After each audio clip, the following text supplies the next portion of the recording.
sacred journey starts here. Diné Pride.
Gender identity might be one of the most polarizing conversations that's happening on social media right now. In most countries, sex is defined as what you're physically born as, male or female. But gender identity can be much more fluid. A person can be born female and feel more comfortable or identify as male, or vice versa. I've been seeing a lot of young people all over the world from gender fluid societies talking about their traditions online. This is Geronimo from the Native American Navajo community in New Mexico. She'e Francis Geronimo Louis, and I am Chiricahua Apache born for Diné. I identify as a two-spirit individual. This is my backyard. Just a lot of trees, lots of cactus. There's some mountains over there. Geronimo identifies as one of the 4 sacred and ancient gender identities from his culture. We have masculine, masculine, masculine, feminine, feminine, feminine, feminine, masculine. Masculine, feminine is something that I gravitate towards both spiritually, mentally, physically, and emotionally. The word for masculine, feminine is nakle, someone who is male-bodied, has a feminine nature, or who also takes on the roles of a woman and man.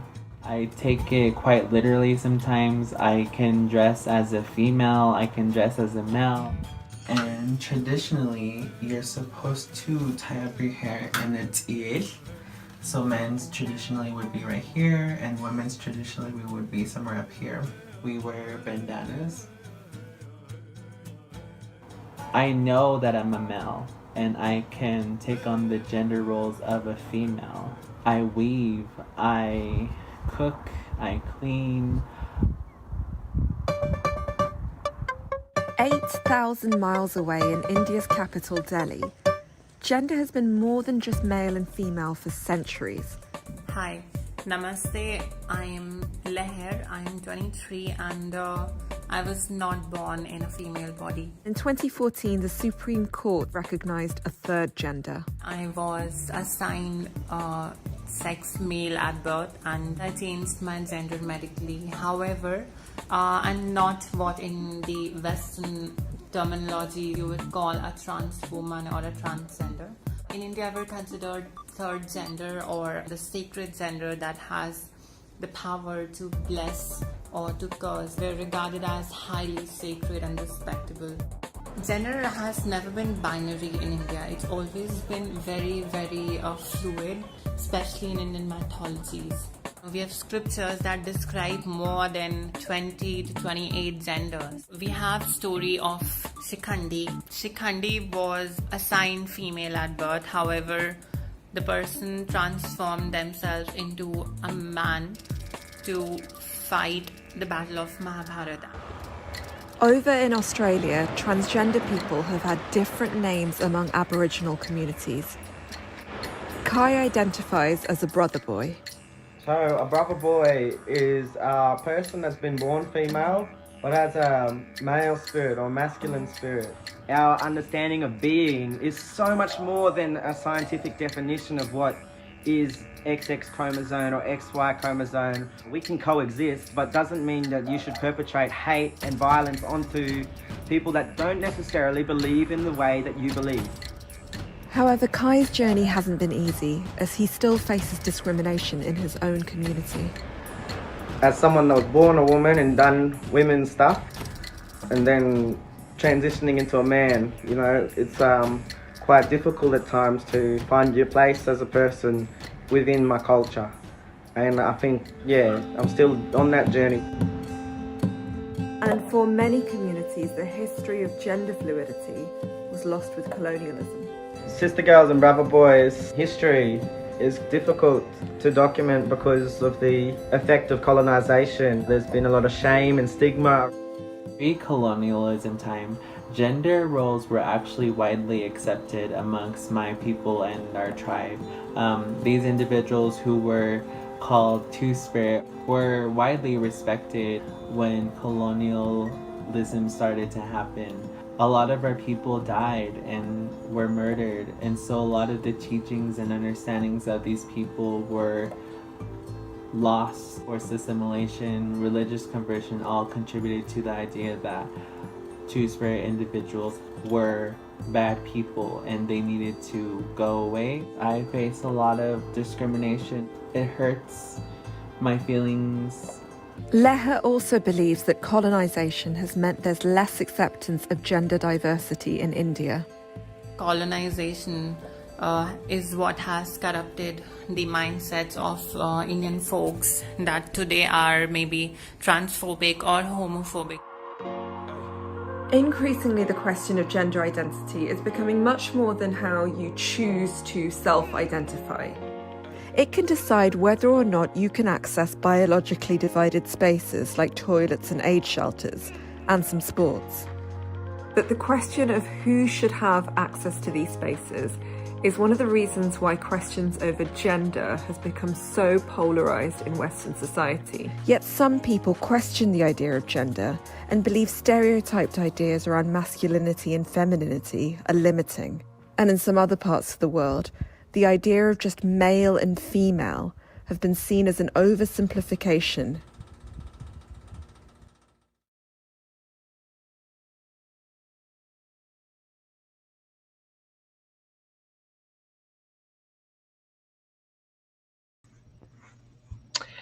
Ooh, welcome everyone. Welcome, welcome. Hello, hello. Thank you all for joining us on this beautiful Friday. I just want to take the time to first acknowledge, some of the lands that we are on that may not be ours. I myself am on Tongva territory here in Los Angeles. So I just want to take a moment for folks to recognize the lands that you are on. If you are on your own traditional homelands, feel free to acknowledge the ancestors that have come before you. Like the video that we just saw before mentions a lot of the resilience that our people had, and some of the Two-Spirit or gender variant ancestors that they went through in order to make the land beautiful as it is. So I just want to take about like 10 seconds, if that's okay with everyone.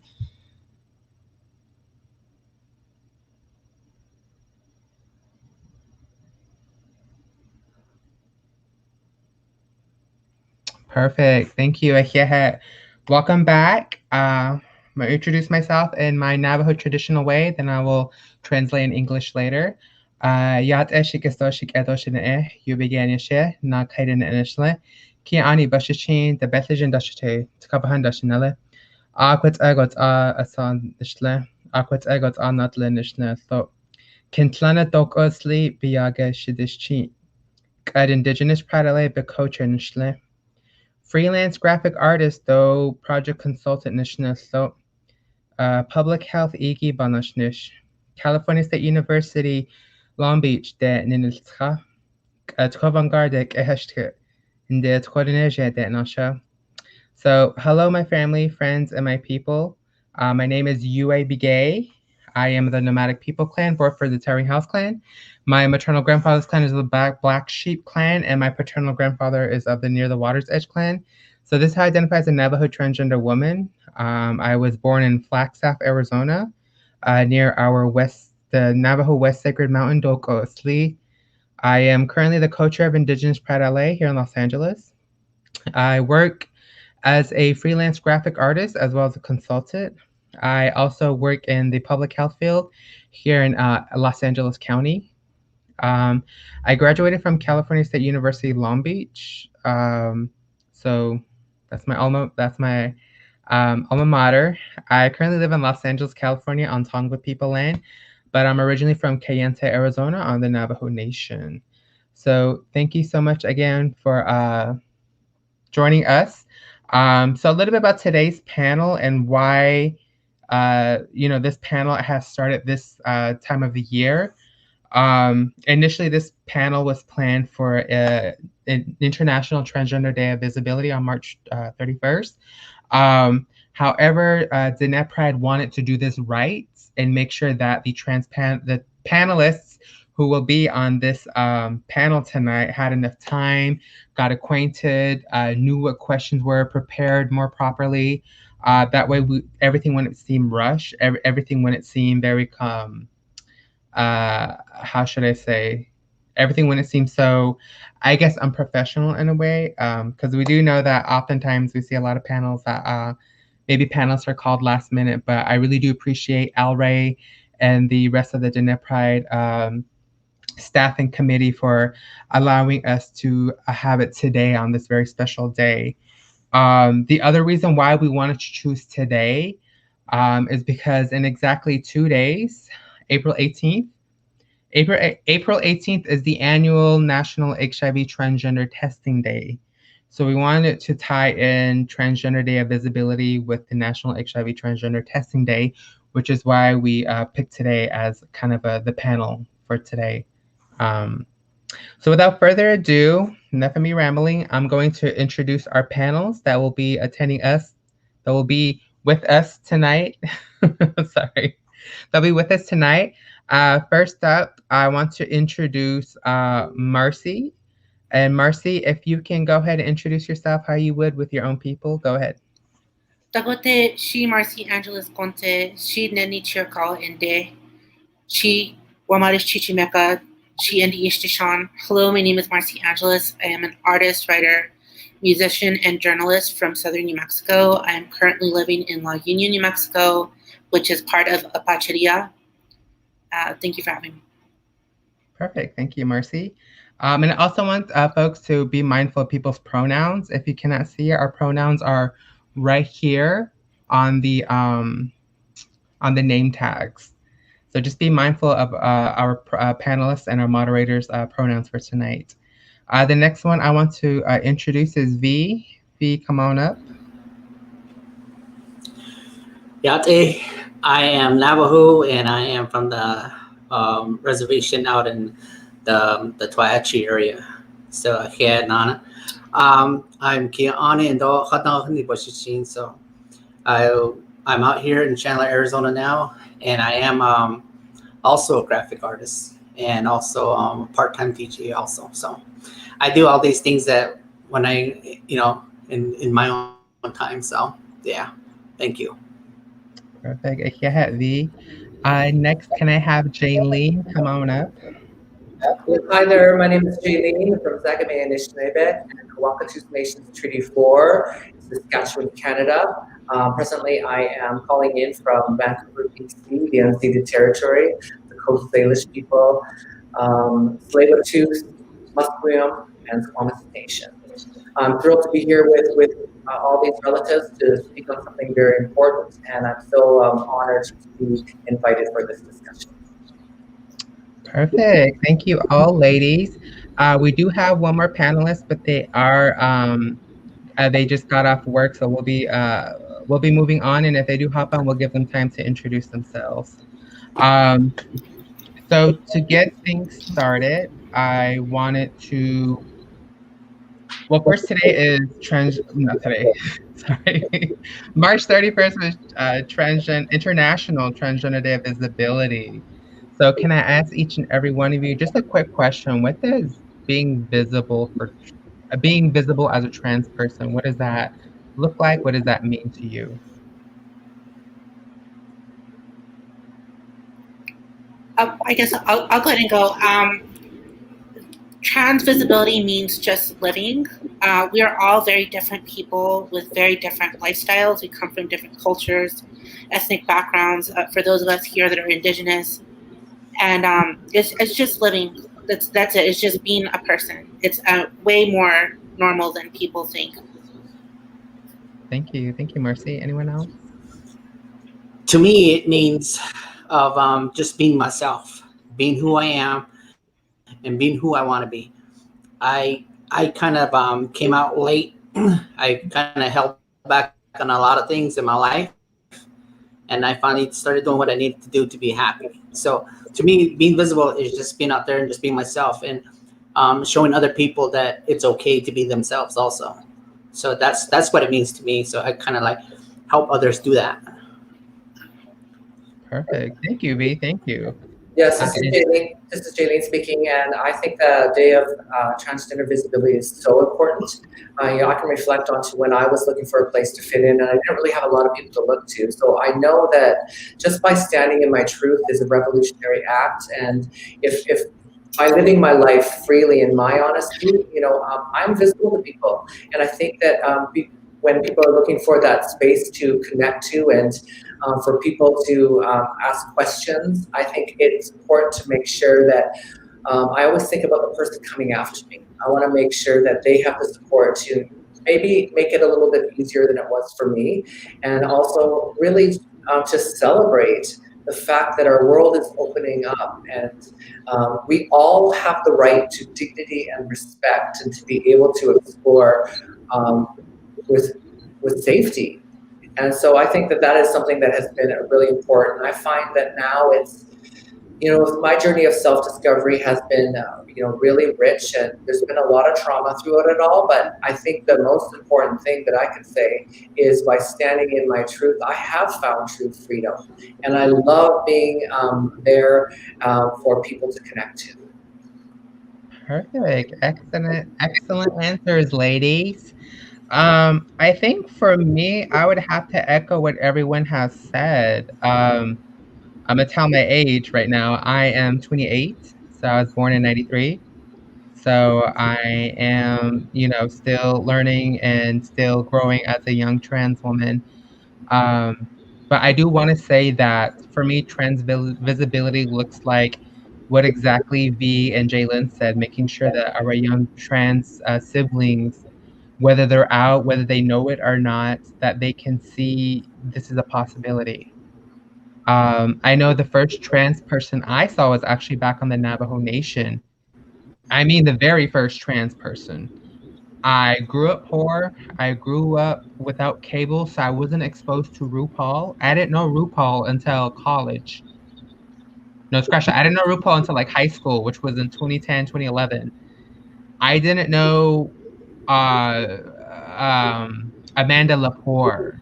I didn't know Chrissy Jorgensen. I didn't know these figures, but my very first trans person was a Navajo trans person. It was my step cousin sister. And the first time I saw her was in 1998 or 99. I was very young. And, there's a lot of problematic language that was used to describe her and address her. But when I first saw her, something inside of me clicked. Something made me more curious about her. There was something about her that made me want to gravitate and learn more about her. And so I wouldn't know what she was until maybe like my freshman year in high school, when I started looking at what trans really was. Because up until that point, I identified as a femme gay boy on the reservation. Even though I never, I've had gay friends when I was younger, and they told me, "You are way too femme girl. You are nothing like us. I remember when my friends told me I am making gay men look bad because I want to be a girl. And I'm like, I'm just being myself. What in the world? But, you know, trans visibility to me looks like that. It also looks like what Marcy said. We are just normal people who deserve to be treated with dignity and respect. Once you give us that dignity and respect, you will see how mediocre we are. You will see how average we are. You will see how just normal we are. But because some of the discrimination and stigma and marginalization that happen in our daily lives, that we don't get that. We don't get that luxury. We don't get that privilege. So instead, we have to come up with Transgender Day of Visibility to show folks that we are out there. That not only are we out there for our own people, but there's a lot of trans people who made huge impacts on culture today. You know, it's said that Black trans women led the way for a lot of cosmetics and beauty standards now. Kim K didn't start that makeup fad. It was trans women way back who started that. They started the baking and the contouring and all that. People back in the day, they used cute drugstore makeup and that's it. I remember those days. The only girls who were walking with thick eyelashes were trans women. They were the only ones who pushed the look. So trans people in many ways have steered culture in ways that have impacted culture in so many profound ways. So to me, that's kind of what trans visibility is. It's just more than just being trans, even though to some people that's enough. It's being trans and having an impact that will ripple throughout time. Just like what my step cousin sister did back in 99, 98. Here I am today. I think if I wasn't exposed to her, because mind you, the first trans I've ever encountered was not until freshman year in high school. I could have gone so many years struggling, looking for something that I didn't think was real, but I saw her when I was a young child, and it let me know that it was okay, and that there were other people out there on the reservation who were like that. So thank you all very much for your answers. And I do believe we have another panelist, but if they are still having trouble logging in, I think we can go ahead and start with the questions that we have for the panel tonight. And whenever that panelist is ready, they can just hop on in, and then we'll pause and give them time to introduce themselves. So the first question tonight that I want us to more discuss, I would rather have this be a discussion more than just answering, is kind of talking about the treatment of trans folks that we receive from healthcare workers, specifically on the reservation and also in urban settings. So let's talk about that. So someone that can jump in. I'll go ahead and I'll go. So regarding treatment, so my background, I am living with non-visible disabilities. I have complex PTSD from trauma that I received because I am trans. I also live with bipolar disorder, OCD, and a few other ones. So regarding that, I mean, when it comes to Social Security, I have been discriminated against by the Social Security office so much in 11 years. And I finally was approved earlier this year. And because of the way they were treating me and the derogatory language they were using, poor shaming me, you know, they were breaking their own policies. They were their own bias that they carry. They made it very personal. I had to, for my own mental health, stop getting Social Security because I can't live on $149 a month. And I cannot deal with people that are going to be setting me back in my therapy when the entire reason I'm medicated and is in therapy is to be in as good as possible mental shape because of my mental health disabilities. And really, it's just counterproductive for me to subject myself to that because it just sets me back and very unprofessional of them. This is Jaylene speaking. You'll see the flashes. I'm sorry, the paparazzi out here is really strong. But I just wanted to thank you, Marcy, for sharing that. I think it's important for us to to feel safe to be vulnerable, to share these, because it helps the people that are providing us with services to know how to help people better. And I know myself, exploring through the healthcare services, I reached a point to where I wanted to make sure that when I went into these environments that I felt like I could reveal my best self, because I felt I would go in and I would be reactive. And in a sense, I thought that I feel like that takes away my power. And I don't want anyone to take away my power.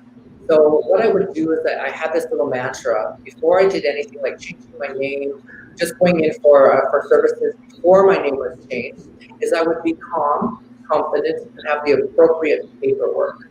So I knew that if I had that focus in my head when I went in anywhere, I would be able to deal with what I needed to. And sometimes it was about people just not paying attention and assuming something without asking the appropriate questions. And when you're speaking in an environment, let's say there's a whole room full of people sitting in there, and you say to them, please use this name, this is the name I identify by, and they just forget. And then they say the name that's on the paper. It's so embarrassing. You want to crawl into yourself, because at one time my name was called and I just didn't answer. And then she kept calling it again and again. And in my mind, I'm thinking, you got to be better. You got to do better. So one of the things that I found now is, because I've been able to work through it and build my confidence and know what my rights are, is to go, and when I speak with people, I make sure to confirm with them that we need to pay attention to these details that I'm sharing with you, because it's very important. And if there's anything that is misunderstood, I stop, I remain calm, and I act instead of react. So I make sure that I provide them the information, because I keep thinking of that person walking after me, coming in, and if I can make it easier for them, then I know that's really part of my purpose now. But Marcy, I hear you. I know sometimes it feels like you just want to give up, because the lack of respect from so many people, just because they're just not paying attention. And I think that now, especially in the middle of a pandemic, we need to pay attention to each other. We need to make sure we're elevating each other's experience in this world, because it is hard in general. And I speak as an Indigenous Trans identifying human being. Just like everybody else, I have the right to have professional, respectful treatment in anything that I do.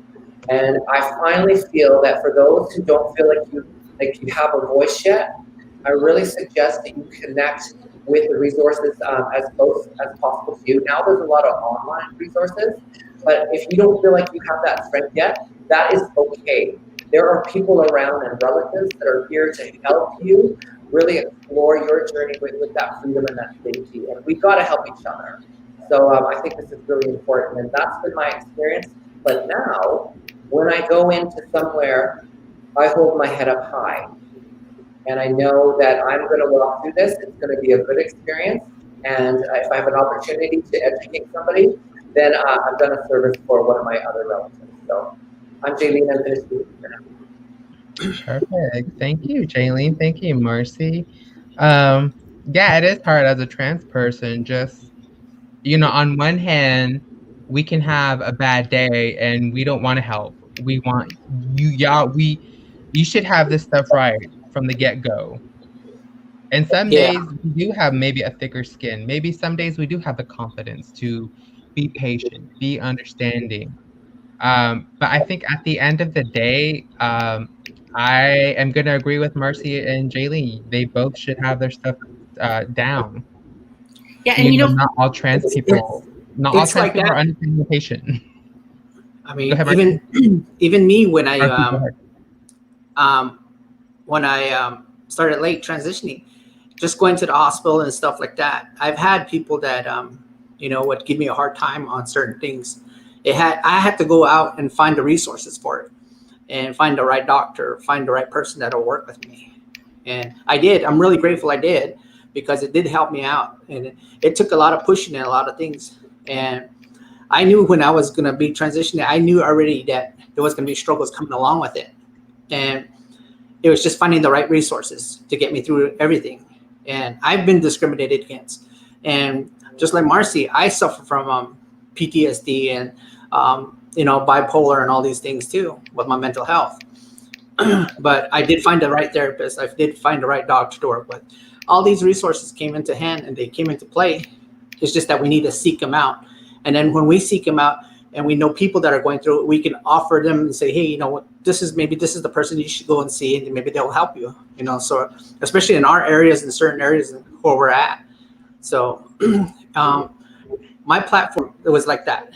I came from a very long ways from what I've been through. So it was hard to see my other relatives and other friends go through the same thing. And then when I started transitioning, I started to feel what they were feeling. So that's what I started to make my focus on. Okay, I need to get the right resources. I need to reach out more. And I did this all on my own too, because I really didn't know who to turn to. You know, I didn't know any other organizations or anything. But as I started going, I started getting more involved with everything else. So yeah, it's just best to reach out for other resources, because there is people out there that will give you a hard time. Yeah, you know, for me, like, I mean, it was more than just misgendering and using the wrong name. I mean, that's the small stuff. I mean, the first time I was ever interviewed for to get disability, the woman that interviewed me asked me 5 times if I had HIV just because I'm trans. And I'm like, okay, well, just because first of all, there's nothing wrong with having HIV. Any person with HIV should be treated with human dignity because they're a human being, and that's of no fault of their own. But just because we're trans, it doesn't mean that we have HIV. It doesn't mean we have any of these things. So it was many years of things of that. And so I would like to take this time to say that if Governor Grisham or her office is watching, I would love to work with them on trying to help reform Social Security in New Mexico as far as trans with disability needs, because, you know, there's so many different intersectionalities, and there's so many trans people that are not able-bodied or have non-visible disabilities, and we have all of these people that are there to help, but they refuse to admit that there's power dynamics to the job that they have, and they shouldn't be making things personal, and they should be acknowledging our ADA rights, which is already law, you know.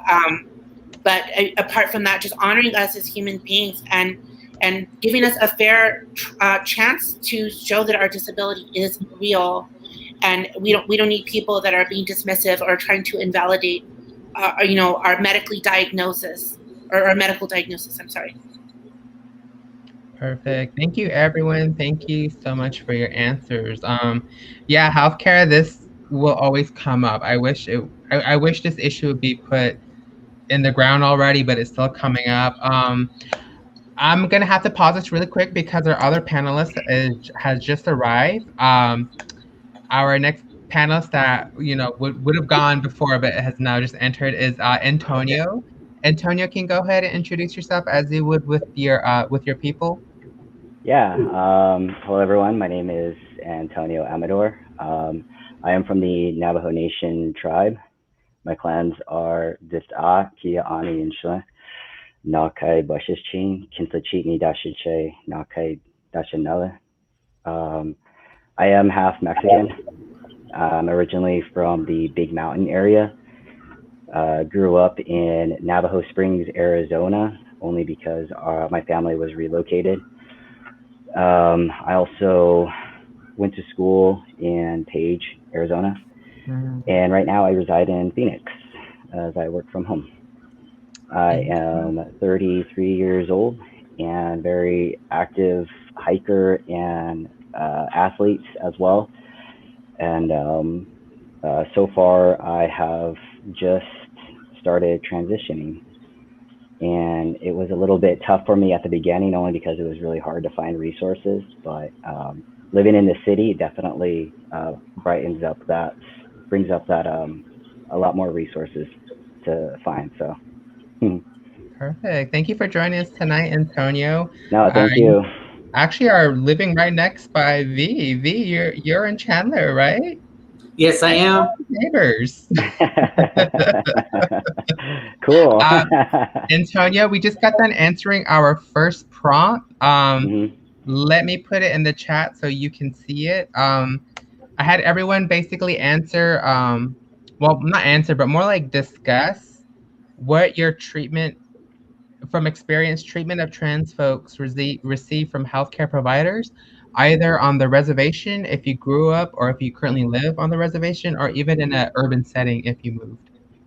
Okay. Well, like I said before, I never really looked into the options of sorry, my treatment on the reservation, only because personally I was afraid of actually going out to certain health cares, not knowing if they even knew about anything that I could use, or kind of Mm, giving me that education of the helpful resources. So I just left it.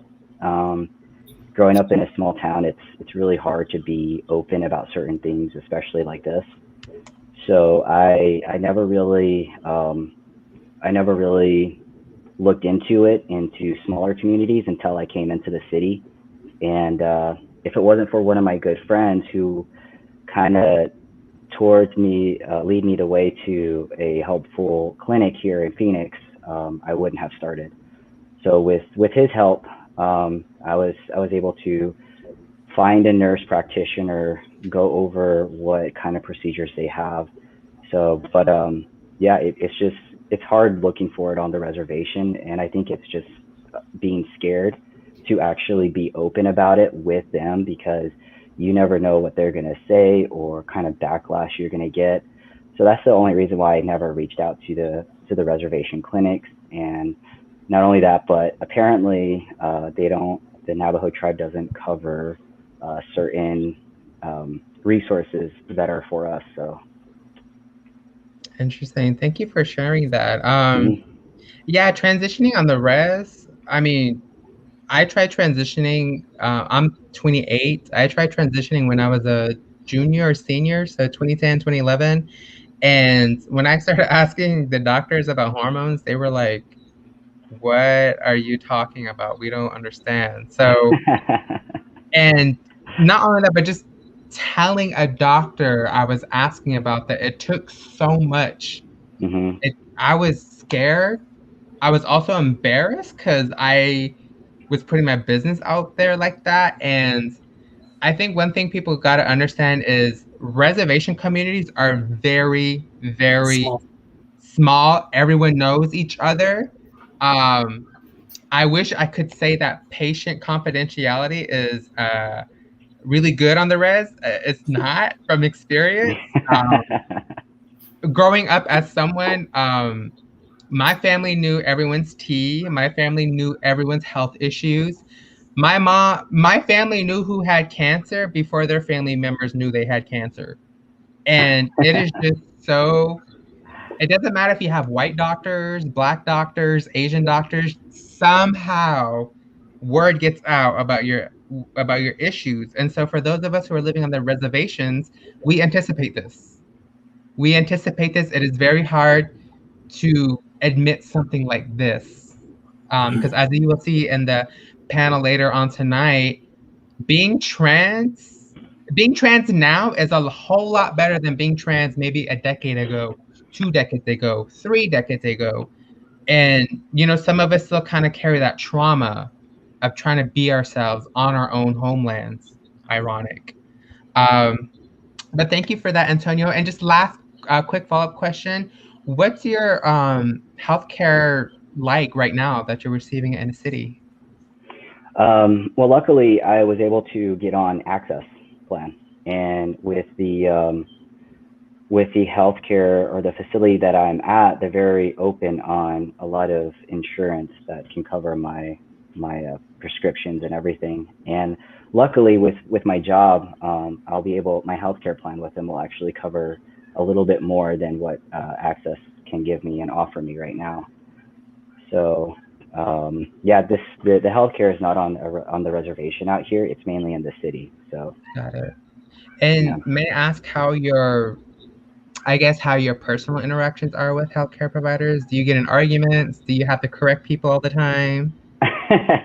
No, actually, I'm really lucky enough to where I was actually being questioned a lot before I started my testosterone. It was really hard because a lot of them would be like, "Oh, sir, he, him." Like they were already doing the pronouns for me before I could even make changes. And there's a lot of things I found out about myself once I started this treatment, like my blood work, what I have, and everything, and it's really interesting. And so now it's like, now that I sound more like what I should sound like, as I like to think about it, it's a lot easier for me because everyone already pronounces the pronouns correctly to me, and I don't have an issue. I don't have arguments. Before I started transitioning, when I was a she, I would get a lot of issues about that, especially going to public restrooms. They'll be like, "Excuse me, sir, why are you in the ladies' restroom?" And I'm like, "I'm not, okay, I'm not." And it's the funny story is, I actually got kicked out of a gas station because of that. The He's like, security I'm a guy. woman, see?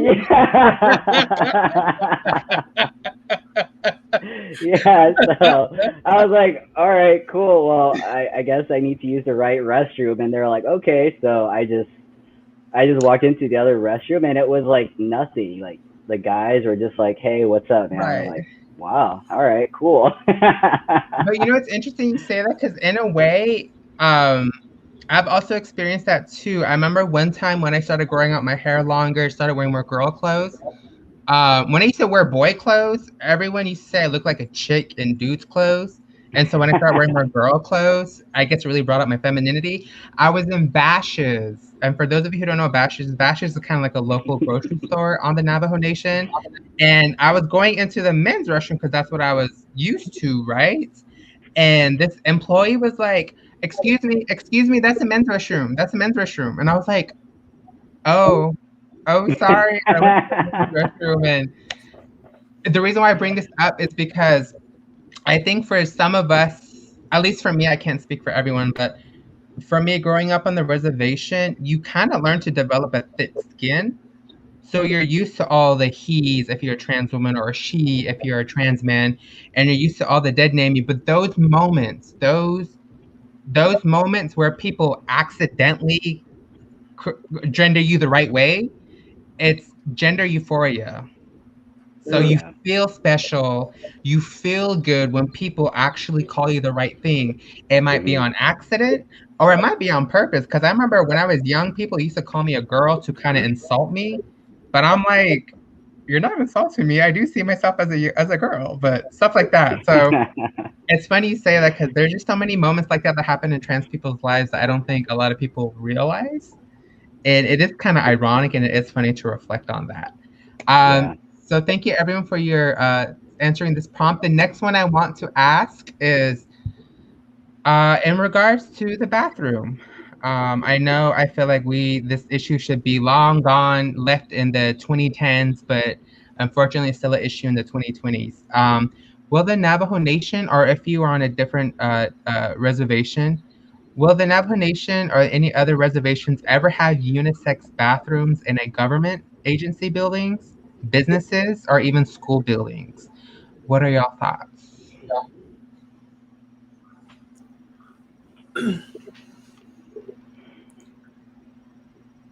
I think that that would be something that would work out best for everyone, to be honest, because there'd be less people, I guess, stopping us from going in and judging us and stuff like that, and we would just continue to be who we are and everything else. So I think a lot of places would be a lot better if they did have unisex bathrooms and stuff like that.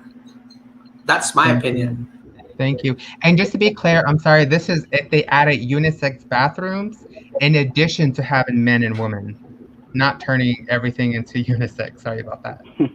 This is Jaylene speaking.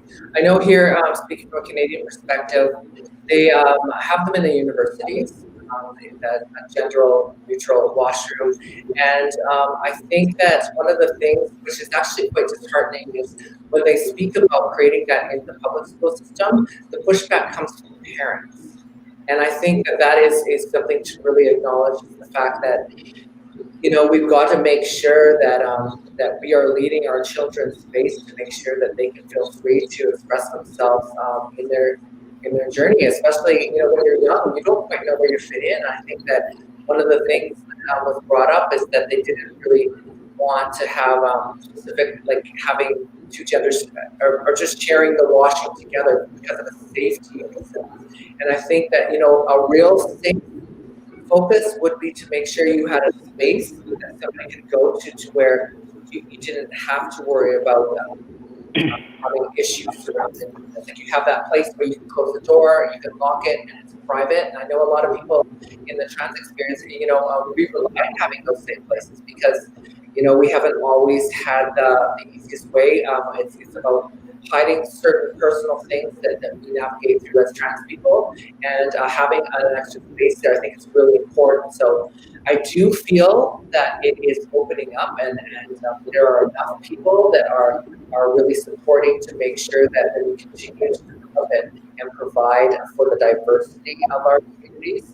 So I think it's just one of those things. If you have an opportunity to have somebody that listens to your voice, that we all have that opportunity and the responsibility to do that. So I'm hoping that, you know, this is going to be something that it really should be a brainer. We should be like moving forward. Absolutely, let's create some safe places for people to achieve. Perfect. Thank you, Jalen. Antonio, Marcy, y'all want to answer that? You know, I agree with that, with adding, you know, gender neutral bathrooms. And the reason why it's the topic that's not often discussed is, you know, people don't realize that trans people are in danger of getting sexually assaulted too. It's always the other way around. They don't realize that many of us get sexually assaulted. Many of us that are murdered, it has something to do with sex, you know, like, you know, because someone had sex with somebody because they're curious, and then they get angry about it, and then they murder us. And it's like, okay, well, do you realize how many trans people get bladder infections and stuff like that because we have to hold it when we're out? I think it's only logical. I mean, because they don't realize that we ourselves want our own privacy and safety. It's not just that.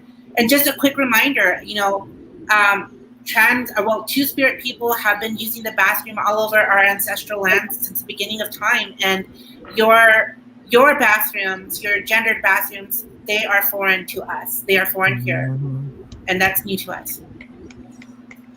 Thank you, Marcy. And Antonio, do you have any thoughts? I think it would be nice for not only the Navajo Nation, but also other tribal reservations to start adding unisex, because you know, each tribe we're starting to become a lot more aware of two-spirited people. And not only that, but with this community, a lot of them are starting to realize what it is that they go through, what we go through. And I believe that it would be really nice to start having unisex bathrooms in a lot of public areas, because, you know, it's like what Marcy said, we need that comfort for us when we use the restroom. And, you know, we can joke around about a lot of situations that we've been in, but in reality, you know, you never know who we can run into, what they might see. And, you know, I think it's, especially for the youth, that is the one thing they definitely need, is they need to have that safety net, that comfort of being comfortable going into a restroom and not having to look over their shoulder or pray that someone doesn't bust the door open, you know? Right. So I really hope that the Navajo Nation and other reservations across the U.S. will start looking into getting unisex bathrooms. So, I mean, it doesn't have to be for our transgender community. It could be for, you know, anybody in the LGBTQ plus community. So everyone needs that comfort level, especially the youth. That's the main thing of, you know, why we're doing this, is for them and a lot of other LGBTQ plus community or members. So exactly. Well, thank you everyone for answering that. I won't take up too much time. I'm just going to agree with everyone. I know that gender neutral bathrooms are very much needed in schools when thinking about our young trans siblings, especially those who are maybe discovering themselves at an early age. I think is very much needed, especially when they hit puberty. I'm pretty sure we can all agree that puberty is kind of when we really started noticing that maybe we weren't a boy if we were a trans woman, or a girl if you're a trans man, or maybe non-binary. Just that place where we can have our privacy. Because I remember growing up on the reservation, when I started hitting puberty, I wasn't really developing masculinely. Um, I wasn't developing more masculinely as my male peers. So when I would use a restroom, you put a bunch of horny boys in a restroom, and it's really hard for an effeminate person to use a restroom. Because let's be frank, let's be honest, boys will try and do something. So it'd be nice to have a unisex bathroom that I can go to. It'd be nice to have a gender neutral bathroom that I can go to. And also, I think we also need to take into account that there's a lot of school administrations in tribal schools who don't support trans children who don't see a need for gender neutral bathrooms. But the reality is that we do need this. As Marcy said, some of us get bladder infection because we have to hold our pee. I remember for a while when I transitioned in high school, I had to share the teachers' lounge restroom, and the teachers started not liking me because of that. They thought I was being spoiled. They thought I was being catered to. And I'm like, no, I can't go in the boys' restrooms because everyone in the school knows that I'm trans now. All of the girls in the high school are okay with me going to the girls' restroom, but it was the faculty and the staff of the schools that had an issue with me using the girls' restroom. And so they had to make my life that much difficult to walk up from one camp on the other side of the school campus all the way to the front office desk just to use the teacher's lounge restroom. And it was so annoying. I had to race sometimes to get between classes, and it's just not fair. It's just not fair. So I feel like a lot of tribal governments really should consider implementing gender neutral bathrooms, at least in schools and government agencies. All right, thank you, everyone. And our third prompt I would like for us to discuss is, when talking about young trans youth on the reservations, or even in an urban setting, what would a safe haven or a safer haven look like? And more importantly, what would like funding and resources look like? Well, I believe that they should start developing like a community building. I believe that once the LGBTQ community builds a certain community building and kind of show it or advertise it to the youth, they can go there. They can that could be their safe haven to meet other LGBTQ members or read pamphlets of what to expect when you're changing, or kind of given an eye opener that yes, it's scary for being who you are, but you got to understand that there's all these people in the world that are going through exactly what they're going through. Because honestly, when you find that information out that everyone's going through exactly what you've been through, there are similar stories, that feeling of fear and that comfort just overtakes that, and it's like, okay, I'm not different. I'm just as normal as anybody else. You're So not alone. exactly.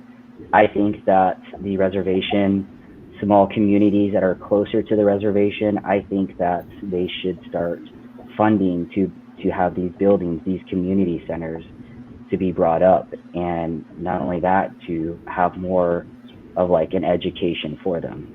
So, and I think that's the reason why a lot of youth, younger adults, that's why they do the things that they do. They run away, they commit suicide, they start closing themselves in, because I think little communities and certain parts of the reservation, they don't have the education sources like a city has, or a different town 50 miles away.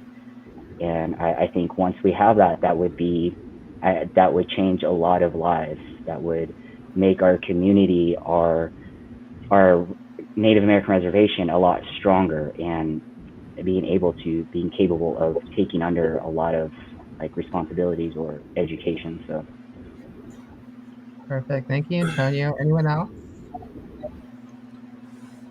Yeah, I believe so. I believe in what he said. Also, there's all these things that we need on the reservation, especially safe haven for the younger youth, because some people, some families don't understand their kids, and they start to say things, and they push them aside and everything else. So these kids, these youth need to find that place where they can say, okay, I want to talk to someone, be with someone, and where they can just interact. So things like that would really help to have a place just secluded for that, and have the resources there, and everybody backing it up. I think that's one thing that would really help with a lot of things like that, because I've seen so many kids that went through it, and I've seen some that have been out on the streets and stuff like that, and I've taken my time to try to help as much as I can. So so I believe in it. I believe that it's something that the whole tribe and everybody else, even the cities, will work with that too. Well, I mean, not only that, I'm sorry, V, but not only that, but it would be best for parents too, P flag, yes. This is Jaylene speaking. Actually, could I have Marcy go next? She had her hands up. Go ahead and go for it, Jaylene. Okay, sure. Yeah, so Jaylene speaking. I'm actually, I didn't grow up on a reserve. I'm part of the 60 Scoop. I'm not sure if you're familiar with that, but I was adopted and raised by settlers. But one of the things that I feel is my true purpose is to really get connected in making sure that resources are available for people that are looking for that support. And I pulled up some statistics that are really important, I think, to share. That the lesbian, gay, bisexual, transgender, queer, gender, non-binary, and two-spirited youth are overrepresented in the homeless community. 25 to 40% of homeless youth are LGBTQ2+, and family rejection is the most cause of youth homelessness. LGBTQ2+ youth are much more likely to struggle with mental health concerns as well, which include suicide. So I think that I know that speaking from Vancouver, there are a lot of great resources that are continuing to strengthen and provide the resources for people that are looking for that safe haven to go to. And I feel that as I learn more about my culture that I didn't grow up with, but I grew up Indigenous, so that blood runs through me. But I think the fact that I am sober, I've been 22 years sober from alcohol and drugs, and I've been through a lot of healing. And now I feel really empowered to really connect, and I'm a part of these kind of discussions. It's such an honor for me to connect with relatives and be able to share this voice, because somebody is watching this program and they're finally realizing, like Antonio was saying, there's somebody like me. There's somebody out there that could guide me towards not feeling so alone. And the fact that I find with systemic racism, it's been within not too long that I've really been able to unpack the effect that it's had for me as I grew up. Being in a community where I was one of the very few Indigenous people, and I just accepted that I was different, and I accepted people to tolerate me, and I just knew my place. And I look back at it now, I'm like, oh, I was taught from a very young age to be quiet. And now I realize the effects that I have of, like I said earlier, of being able to find my freedom and having the Creator guide me towards being a resource for my own life, but also now to share the stories and connect with people like yourselves, that we can come together. And we know all around the world we're sharing our stories. People are going to hear it, and they're going to finally feel like there's some way out of that real lonely place. So I'm going to continue pushing forward, and I know I've got a great community that I connect with as well. Perfect. Thank you, Jaylene. And then Marcy? Like what Jaylene said, I totally agree with that. I think having a safe haven for LGBTQS youth, one of the most important things would be having sober staff, encouraging sobriety. I've always said that, well, not always, I've recently said, because I haven't always been sober, I'm approaching 14 years sober. And I never thought that would happen. And, but it did. And I'm so glad it did. It's done so much for me, learning to walk the red road and, decolonize, because decolonizing is ongoing. It never ends, right? So I think it's important to encourage the youth that sobriety is the way, rather than the way that the youth in LGBTQS communities that are involved in white LGBT culture. It's like everything's nightclub, everything's this, and there's something more to that. You know, we have sacred roles in our tribal communities, and so that's definitely one thing. Is just when you are a marginalized person, you make an excellent, you're an excellent candidate for becoming an addict.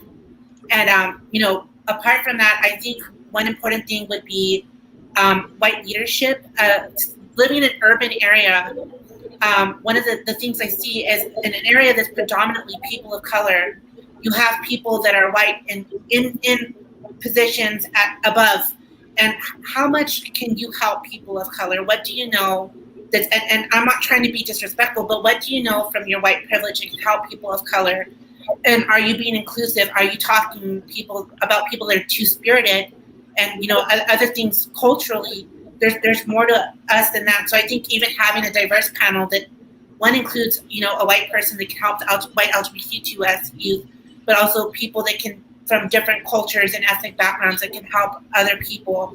And I just think it's important to have Native people in places to help, and up above to help, you know, two-spirit youth and things of that nature. Can I say one more thing? Go ahead. Yeah, thank you so much, Marcy. I tell you, you know what? I got to connect with you further. I know we're going to get along just great. Connections. Congratulations on your sobriety. That is amazing. Such a miracle, and I love that.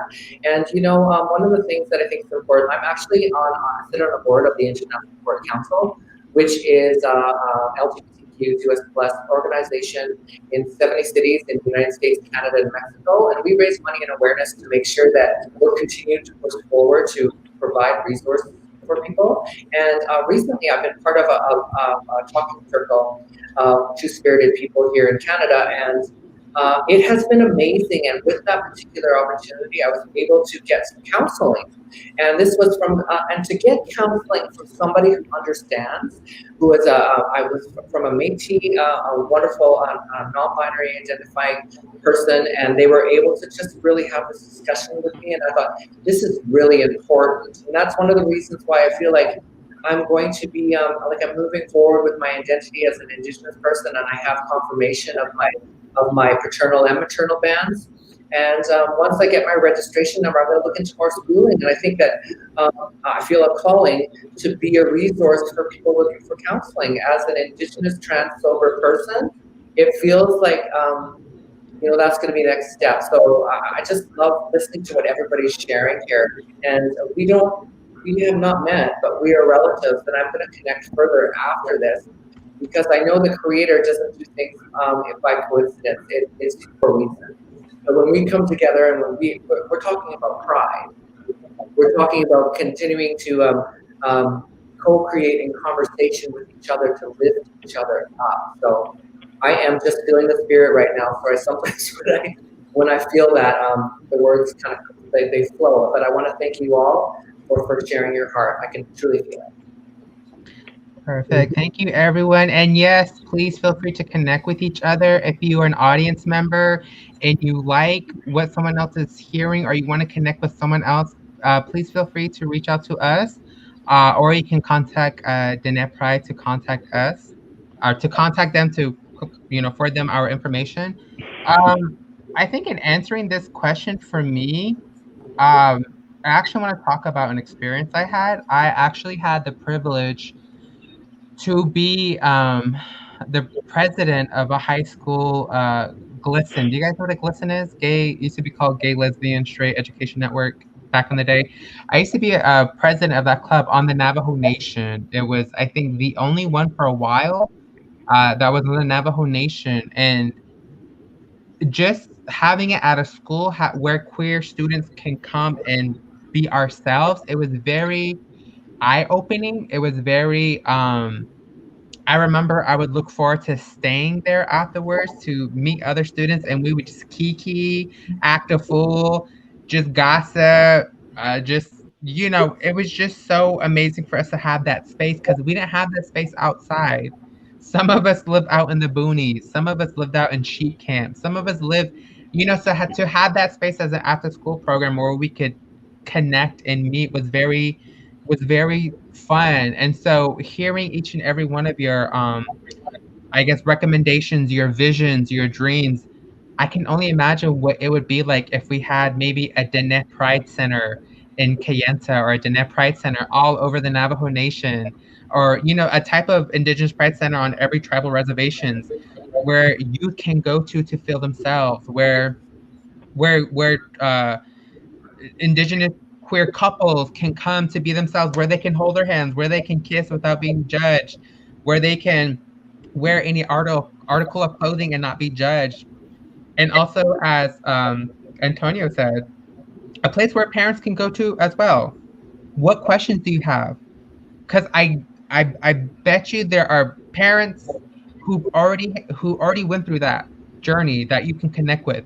There are already parents who've already had a gay son. There are already parents who had a trans child back in the 90s, back in the 2000s, and they have loving, beautiful relationships right now. So we can have those parents mentor other parents.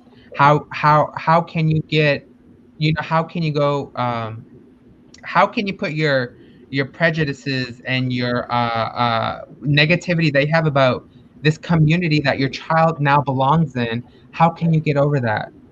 Because at the end of the day, every Native parent should want for their child to be alive, to be breathing. Suicide rates are already high enough as it is. To have the love and the support of not only of your family, but to have a safer space where you can be open. Because school is already, let's face it, school is already trash.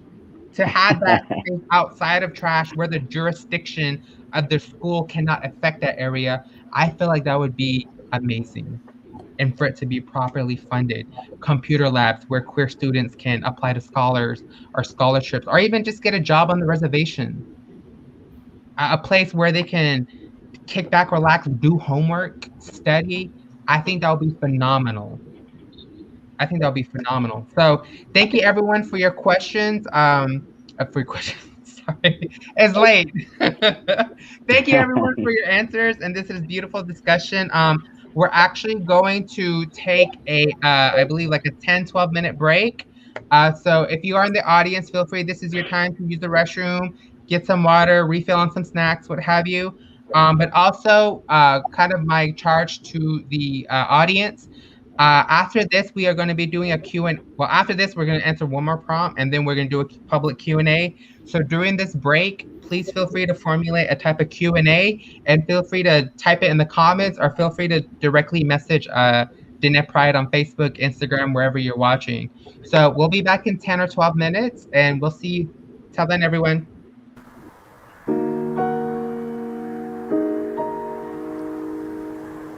Last fall, we were just going to bed, and when we go to sleep, we tell each other we love each other, and off to bed we go.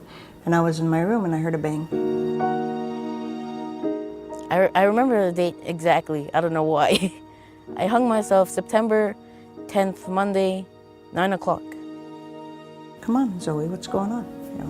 She wouldn't talk. She was fighting something. And then a couple months later, she finally said, "Mom, I'm gay." And this year I came out as trans. I identify as Two-Spirit. And I decided that I should probably get help. And then Dr. James McCookis came out.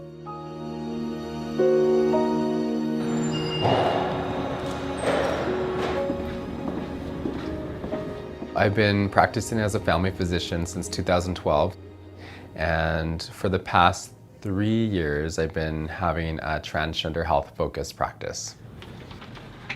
It also aligns with me being a Cree Two-Spirit physician. So Two-Spirit is a contemporary English term that reflects gender and sexual diversity that exists in Turtle Island prior to European colonization. And that was disrupted with the imposition of foreign values, Christianity, religious institutions, and what happened was Two-Spirit people were suppressed and killed, and the teachings around that went underground to protect them. Whereas now it's I would say a very different environment for people who are growing up, but still very scary, I would say, for Two-Spirit trans youth in rural Alberta. How are you doing? It's good to see you. Hey, Janet. Do you guys want to come in? Okay. So why don't we go over how long have you now been on testosterone? I think a month, yes, a month. For 1 month. Okay. So what have you noticed? Deep voice. Yeah. It's a lot deeper. I can't hit the high notes anymore. I've noticed a better state of mind. Yeah. Calmer, you know. I played soccer, boys soccer, over the summer. My coach had to fight for me so I could play in the boys soccer because I didn't want to play with the girls. Because when I was in grade 7, I was outed by this one girl. Everybody was talking behind my backs. Everybody was just mean and cruel. So I started taking her, I got her into counseling, we put her on medication to try and help her. But because she's identifying more with the male dominant side, the testosterone has made such a difference. Ever since she started seeing Dr. McCocus, finally this kid is happy, you know. Gender dysphoria is a combination of many factors that include someone feeling that their physical body and genitalia and body parts are misaligned with how they feel inside. It's something that is persistent for at least 6 months, impeding their life. It's something that somebody strongly desires the physical characteristics and attributes of the opposite gender. Those are kind of the things that I look at when thinking about starting hormone therapy. And when we look at Two-Spirit trans people or trans youth, they have the highest risk of suicide of any group. And that's one of the reasons why I do this work, is it helps to at least lower that and helps to protect young Two-Spirit gender diverse people. So I was gonna go over this with you guys too. This mountain, you see there's a face in there. This is one of the spirits that helps to look after Two-Spirit people and also men. Our people have always accepted diversity, and we've always embraced that. That's why these places are so important, because Creator wrote those on the land for us and we can read them, right? Makes sense? Mm-hmm. Awesome. Dr. McCocus makes me feel, how should I say this, grateful to be who I am. Interacting with him has been something amazing that I haven't experienced in my 15 years of living.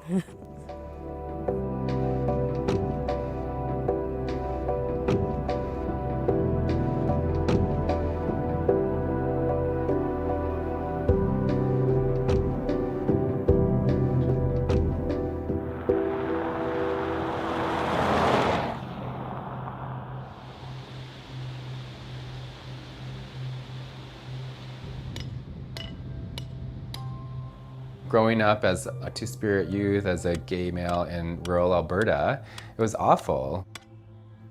There's always the risk of violence, of being even more socially isolated. So at the end of grade 11, I told my family that I'm moving to Edmonton with my sister to finish grade 12, because it was really important that I move, like physically move away to be in a place like Edmonton that was more diverse and had the opportunity for being around many different groups of people. I think that when Two-Spirit trans youth come and see someone who looks like them, who has long hair or, you know, same color skin as them, I think it, you know, it's for once in their life, there's someone that understands where they come from. And they don't have to fully explain everything. And that in coming to see me, I do my best to instill within them some of our teachings about being a Nehyo, being a Cree person, and the teachings around our spirituality, especially as it relates to being a two-spirit person, which they probably have never heard before, and which their family has probably never heard before. Over time, being with James has allowed me to feel secure as a person who's not going to be hurt. And like when a physician is there and is like caring and nurturing and providing a space for people to have wellness as a family in a very difficult situation, that's something that I wanted to do. And so now that I am married to James, who's a physician, and we do like traditional things that create that space for people, it's gratifying that I still get to do what I wanted, but I didn't have to go to school and like study super hard to be a doctor. And one of the favorite things about being in a relationship with James is that when people look at us, there's like a question mark on their face, because we break their stereotypes about Indigenous people. We break their stereotypes about femininity and gayness. We like kiss in public. We hug. We call each other babe. And it's just who we are. We just express ourselves. But in a real sense, we're creating community by hosting Two-Spirit sweats at our house. We have Two-Spirit meetings here, and creating that space and being the guys who can stand up and be like, let's include everyone, is a huge privilege.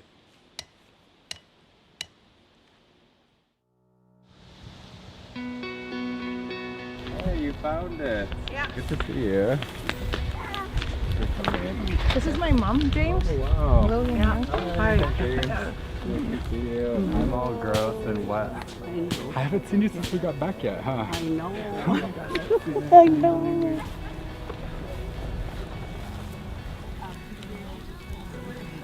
Do you want to do it? Sure. Okay.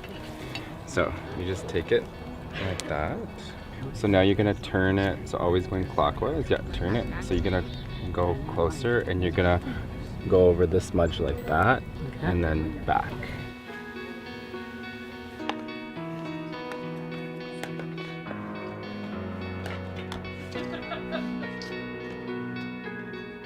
This has been a dream for us to have this sort of space, so I can't thank you enough for coming to help make that a reality. We're so grateful for you all for being here. And we're sharing some of those stories or teachings or whatever it is that you want to share about your experience as a Two-Spirit person, or in ceremony, or what keeps you well, or what keeps you healthy.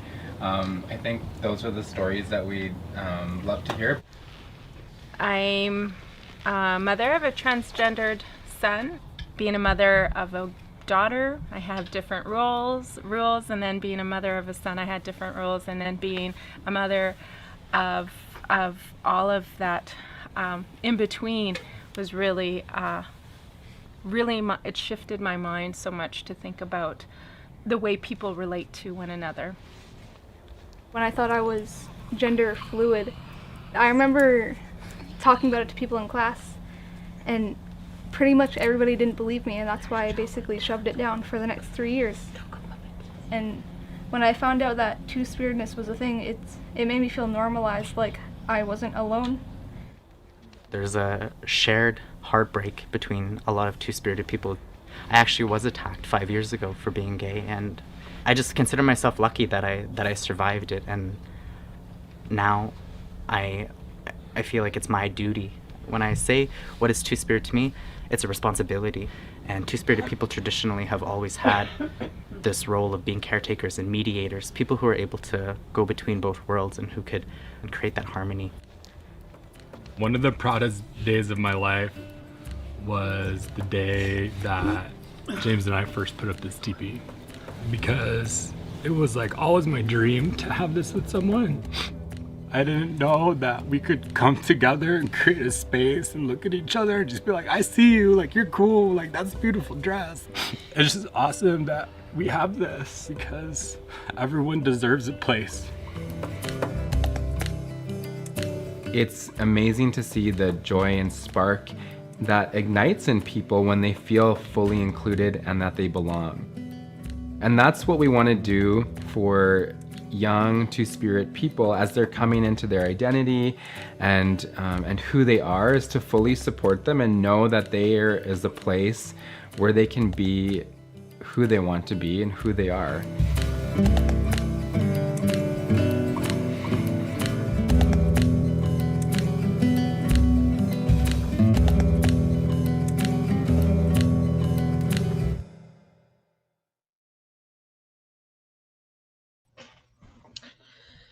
All right, welcome back, everyone. How about that video? That video was so amazing. I believe the First Nation doctor, Jalen, do you know those folks? I do. Yeah, they're so inspirational. They won the Amazing Race. Nice, nice. Well, that's so amazing that there's also organization happening up within First Nation, Métis, and Inuit people in Canada. I think that's amazing.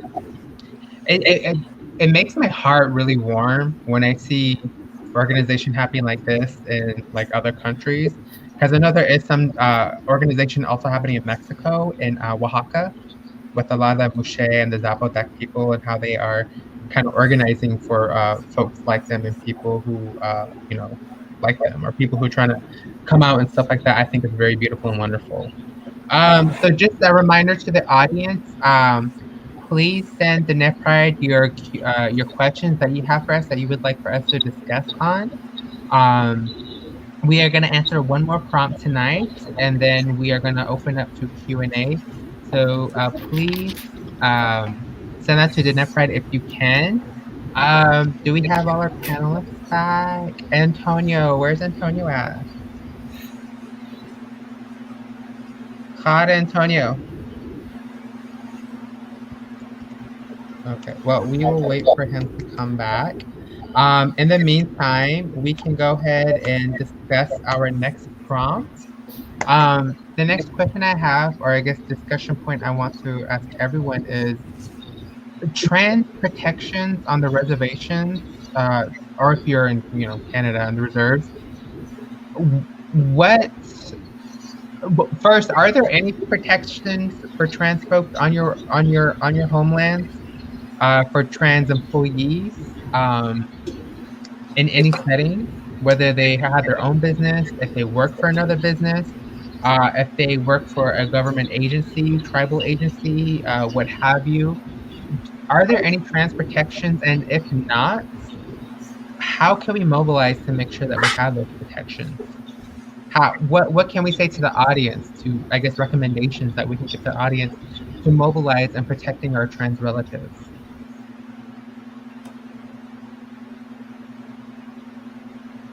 Was that a lot? Well, it's interesting to hear more because I like I mentioned, I don't live on a reservation, so I'm interested to hear exactly what is implemented for the rights. Okay. I don't live on the reservation. I'm an urban native, but I mean, considering that Two-Spirits, you know, have long played vital roles in our tribal communities as medicine people and healers. Not only that, but trying to survive colonialism, I mean, as we have been for over 500 years. I would say, I mean, for the ones that are on reservations, I mean, you're helping preserve your own people, because you cannot remove the Indigenous from a Two-Spirit person. We're Two-Spirit and we are Indigenous at the same time, and I hope to see that outside of reservations as well. Perfect, thank you. V? For me, I think, well, coming off the reservation, there was hardly ever any protection out there. And I think there's a lot of things that we need to do to, especially spread awareness, you know, for everyone to see what we can do and help one another, especially with our trans youth. You know, they'll be looking up to a lot of us as we're transitioning and going through our steps, and, you know, they're coming up, and so they're going to need all that protection that we need. And I think it's really like we need to step on each other, you know, help each other out, by providing something for them. So Yeah, in right now, Canada, I don't really. sorry. Right now, I really don't think there's anything. Mm-hmm. And yeah, I agree. I mean, it's unfortunate that a lot of it's unfortunate that a lot of not only trans but two-spirit and queer natives, we kind of get, I don't want to say driven off, but we are left with no choice but to live in an urban setting because we have better protections there. We have, even if there's no protection in the city that we go in, we know there's more connections to resources to at least mitigate or do something about the harassment, the legal issues that we face. I think from me, because I know a little bit about how federal Indian law works. I'm not a lawyer, I'm not a legal expert by no means, but at least here in the United States, tribal law, for the most part, is not affected by state law. But tribal law is subjected to federal law, so the Supreme Court. So what I would like to see within our own tribal lands is our own relatives, because there's not that many trans people of us to rally around. We really need allies. We really need accomplices who will help in rallying our councilmen, our council delegates, whatever representative you have on your reservations. I really need trans allies and uh, trans and cis folks to organize together and get these council delegates to submit some type of protection, legal protection for trans people on the reservations. Because I think this is just me speaking. I think it would be really fucking awesome if you were in a conservative state that has a reservations that, you know, if you go to the reservations, you're more protected on the reservation than you are within the state. I think that'd be cool. I think that'd be so fucking amazing. So that's kind of what I think it would look like. It would look like trans folks who work on the reservations. It would prevent them from getting fired on the grounds of them being trans.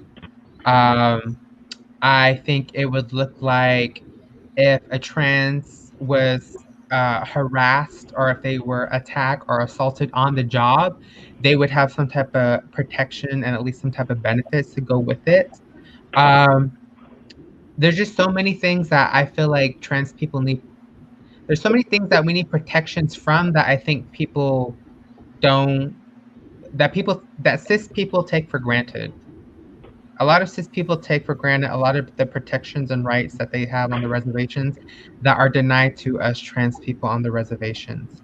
Thank you so much, Antonio, for coming back. The next prompt that we were answering is if there are any trans protections on your reservations or your homelands, are there any? And if not, what can we do to organize and rally for it? I would say just putting more of ourselves out there.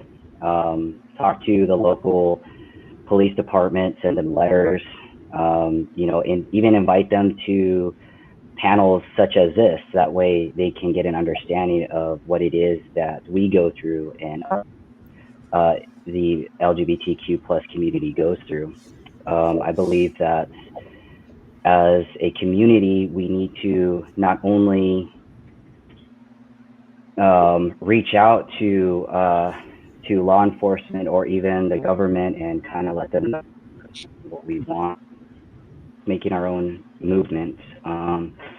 Because I know with employment, it is tough, just because you never know what hired for, or you know, it's kind of scary because you don't know if it's discriminating or not.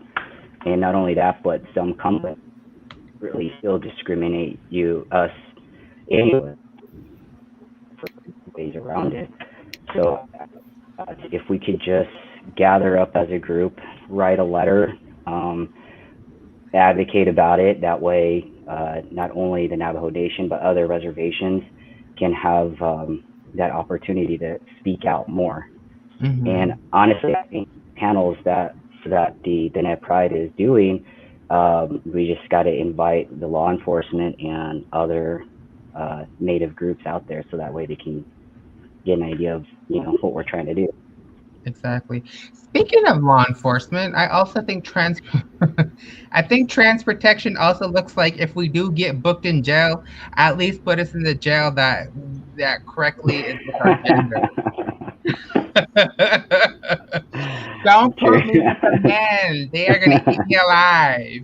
Marcy? Yeah, speaking of that, something that I was experiencing for 2 years was there's a certain chain store that starts with a W and ends with an art. And, I was dealing with a lot of discrimination from there. I don't know if I can say their name, so I won't, but I'm pretty sure everyone knows who I'm talking about. I was dealing with a lot of discrimination there, and then I had filed ethics complaints, which had turned into their staff retaliating against me for filing ethics complaints. And after that, speaking to other people that were superiors from the ethics department, then after having that situation, then I had to stop shopping at the store that starts with the W, ends with the art, because it turned into police intimidation, and I had police officers following me around the whole store, even when I was doing self-checkout, which, that's a whole other panel, and I am not anti-police. I don't know where I stand when it comes to that. I just know that, considering that I followed the protocol in filing ethics complaints when something was wrong, I was peaceful, I was never threatening. And the fact that I, as a disabled trans person, they are aware that I'm disabled and trans, that they treated me like a criminal when I was just asking to be treated with human dignity. And I think these corporations, especially as we're nearing Pride, they like to post these, we're trans friendly ads, and it's a lie. It's a lie, and they need to be true, and they need to have integrity. And I could just imagine how many other trans folks, especially trans folks of color and Indigenous trans folks, are experiencing the same thing, but we don't get to have these conversations. Thank you for that. Thank you for bringing that up, Marcy. That kind of brings me to another, I guess, point, is that maybe our reservations also need protections for trans customers. I mean, I know it sounds silly, but protections for trans customers. If another customer starts berating us and we didn't do anything wrong, if another customer starts berating us and we do anything wrong, ensuring that the fault and the whole entire thing doesn't turn out to be a fiasco against the trans person. Maybe ensuring that every business on your reservations or on your tribal lands, ensuring that every business that wants to do business on your land adopts some type of policy within the company. What is your policy on trans people? What is your policy on trans people wanting to use the restroom? What is your policy on trans people just wanting to shop? Jaylene? Yeah, I just wanted to share something from a Canadian perspective. We have a bill, C-16, protects trans people in Canada, including reserves. And B-16 added the words gender identity or expression to these places. First, it was added to the Canadian Human Rights Act, joining a list of identifiable groups that are protected from discrimination. These groups include age, race, sex, religion, and disability, among others. However, many of our communities are not caught up with this law, given transphobia continues because of colonization. Trans rights are human rights. And I want to thank my friend Andrew Caldwell, who has worked in the federal prison here for women, and I had the opportunity to visit to visit it and be able to share my story, but also do performance for their first ever Pride they had in a federal prison. And I was in there, and it was really amazing to be amongst the community. And they had people, they had a trans community, which was amazing. And I know that they continue to push forward, even though there is still transphobia with people. That's kind of like our world. But I know that my friend Andrew, who is a Safe Places champion, has gone in there and pushed forward and invited me to come in as an Indigenous trans person to come in and be part of their first ever Pride event. It means that things are changing, and I think we need to just share those stories, and there are things changing because trans lives matter. Yes, come on, Canada, come on. So I think that kind of wraps up everything for this prompt. In the consideration for, we also want to have folks answer folks' questions from the public. But before I do, I also would like to say, following this prompt, that Diné Pride is working with other delegates to pass or sign into law the Diné Equality Act. So if you want to learn more information about that, please feel free to visit Diné Pride, or you can also Google Diné Equality Act. In addition, the Navajo Nation Council approved legislation recognizing Diné Pride in June every year. So this is a major historic thing for Navajo folks and Navajo Nation. So there's a little bit of information for y'all. Now, I want to open the panel up for public Q&A. So can we have our questions brought to us, whoever is wizard behind the curtains? Do we have any public questions from anyone? Have anything for us to answer? When I say the wizard behind the curtains, I mean Al Ray. Al Ray, do we have any questions? I have a question. Yeah. For the panel, as trans identifying people, you know, this is so great to be all together here. Thank you so much. My heart is really full. I want to thank you all for really having that courage to stand in your truth. I think this is something that is so important. Our visibility really matters. My question is, can you name an experience where you really truly felt that personal freedom? I could. It just happened recently. I posted my outcoming video on TikTok, and it went viral, and it showed my transitioning, and it went viral, and I got a lot of supportive people on there, and I got a lot of questions. I got a lot of good feedback. I even had parents that came on there and said their child was having a hard time, and how do I get through it, and how did I become where I'm at today, and all these things. So just doing that made me feel good, and it made me feel like I was making a difference. So doing that, now my social media is based on, my platform is based on me just being out there and helping others and being my true self. So that's what did it for me. Thank you, V. I love that. I love that. I love that. Anyone else want to answer Jaylene's prompt? I think for me, you know, when I went sober, that was following where I had like this like big breakdown, and I'm not going to go into that because I want to talk about something empowering. But a lot of the people that knew me, they never thought that I would get sober. I never thought I would get sober. I went for so long taking out how other people thought about me on myself. And so one of the important things that I feel is, you know, body positivity, loving yourself as you are, or the best that you can be, and all that. Seeing in the mirror, I like that about myself, and that's what I'm going to focus on today. And, you know, I had disappeared because I grew up in the electronic dance scene out here. I disappeared for over a year, and I show up back as myself because I had the chance to finally be myself. Like, I had this whole year off where I'm getting medicated, trying to get sober and see what that's like. And I show up as myself. I walked in my heels, and I think everyone just getting to see me and just knowing that, like, having that explanation, I was a mess because of the trauma, and that's how I was coping with it. I was self-medicating. But here I am now, and as scary as it is, that was the most wonderful thing, to just be like, well, here I am, and in spite of all this, I'm just going to be me, because you have no other option but to be yourself. And I think that's the most important thing, is just to be true to yourself. Thank you. Beautiful.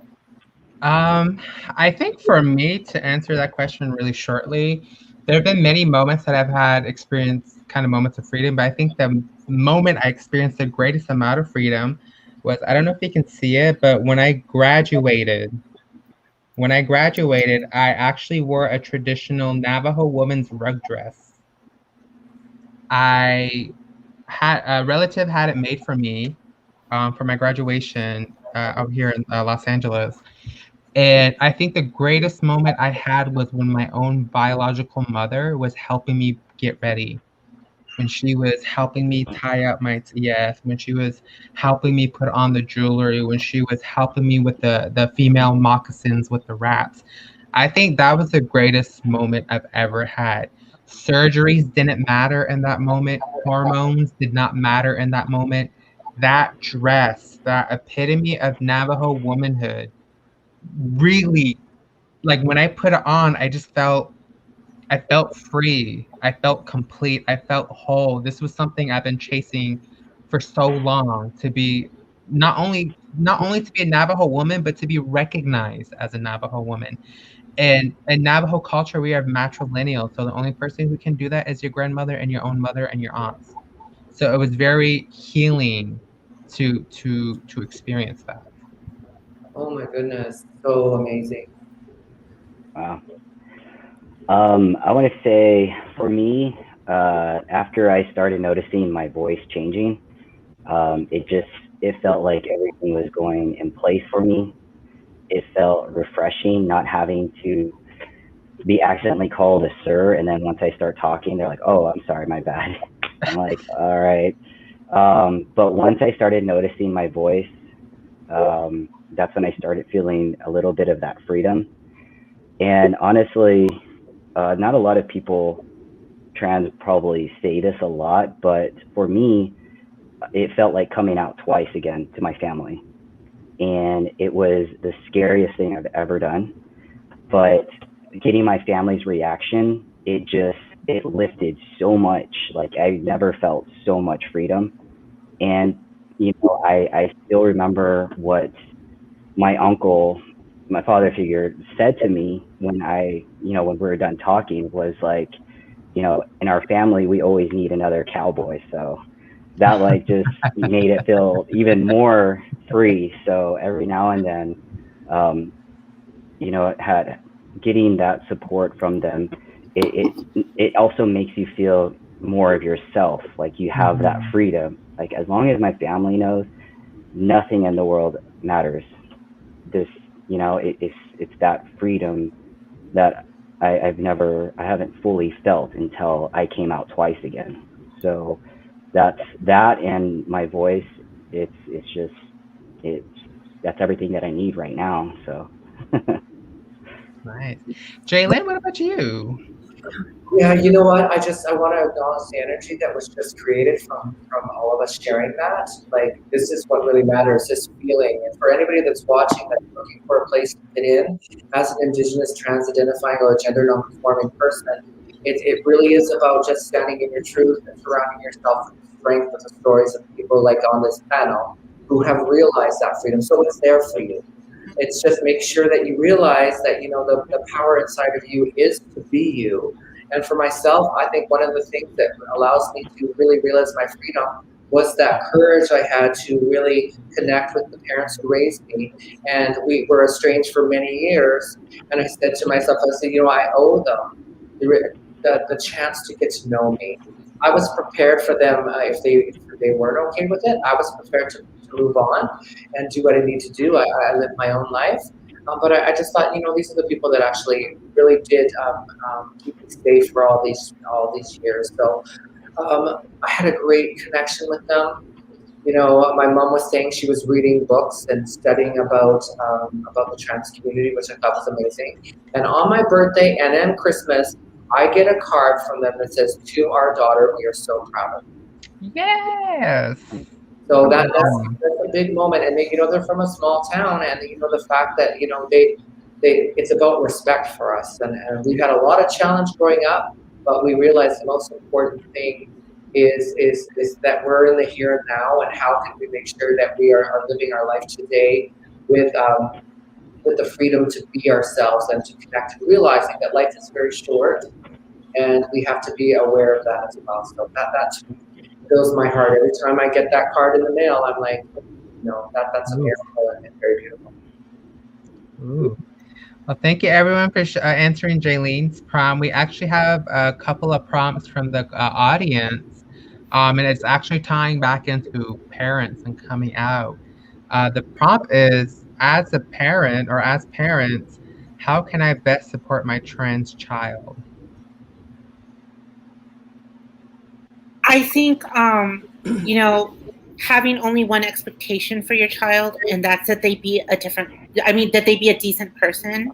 But a lot of that is reflective of the parenting, because if you raise a child in saying, I love you unconditionally, because that's what love means, I think that your chances of having a decent person as really good human being as your child, whether they're, cisgender, transgender, gender nonconforming, two-spirit, any of those things, I think so long as you give them that love and you encourage them to be a good person, I think that's what you're going to end up with. And I think having only that expectation alone and just understanding that there's a very good chance that your child's not going to end up being the way you expected them to be. So I think just expecting and raising them to be a good person, I think that's just the most important thing. This is Jaylene speaking. I have a little quick story here regarding about that. I always believe that it's really important. I'm part of a transparent discussion group, and the most important thing I think for parents is to listen to your children, to listen to them when they tell you the stories. And I know, when a child has the courage to share something that they're not quite sure of, or they're not quite sure what's going on, they go to the person that they can trust. So when they go to a parent and they say that, parents, I just say just listen to them and allow them to share how they're feeling. I know that a lot of our experiences is when we would say that, we would shut down. And what happens if we're not allowing that child to say what they need to say is they won't come to you again. They will internalize it and they'll go somewhere else. And that's when we lose our children, because they don't feel that connection at home, so they have to go and find it elsewhere. And so I think to best help your child is to listen to them. I had a mother who I work in a school, Blanche McDonald Center in Vancouver, and it is a space that welcomes everyone. That's one of the reasons why I love being here. The culture is about making sure that we acknowledge the diversity in our world and how powerful and beautiful it is. Well, a mother brought her 7-year-old trans daughter to come meet me, and I was like, oh my God, that's so special. So she came to the space. I walked her through where I worked. We walked upstairs in the campus, and then we walked down this hallway down past my office. And she stopped at the office and she said to me, does this mean that when I grow up, I'll be able to work in an office like this? Yes, come on. At that moment, I realized what visibility was. I was just standing in my truth. I was doing what I was doing. And in turn, there was this young, inspired mind that was looking at me and realizing that anything is possible. And so for parents, take your child out and explore diversity.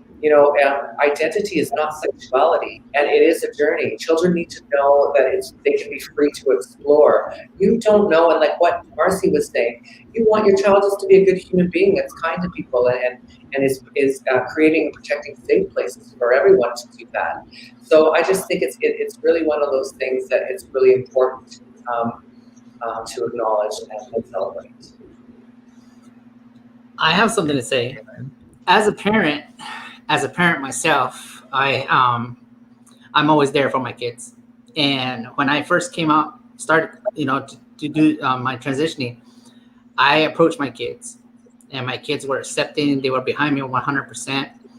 And just to do that and be there for them was amazing. So as a parent, when you got to listen to your kids, make that time, because you don't know what you're going to get. Because when I did that, one of my kids actually came out as bi, and I sat there with her, and you should have seen the happy look on her face when she had to tell me that. And just being accepting of it and being open about what I was doing and everything, it made her feel comfortable with who she is. And I was really amazed and happy that things came out that way, because as a parent, you just really got to be supportive, no matter what. Your child's always going to be your child. You got to love them no matter what. You know, they're gifts from God all the time. Our children are precious to us, and that's one reason why we're doing this, is to look over everybody, and especially the youth and everything else. So I understand what that is about. So, yeah. Thank you, V. Antonio.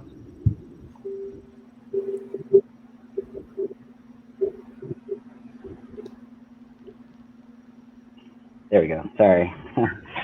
I think as a parent, I think that as long as they talk to their kid, as long as they have, because I mean, not a lot of parents fully understand exactly what a transgender is or how to go about it. I think that as a parent, you should be more open-minded, listening more, and just hearing us out is, I think, the best thing a parent could do.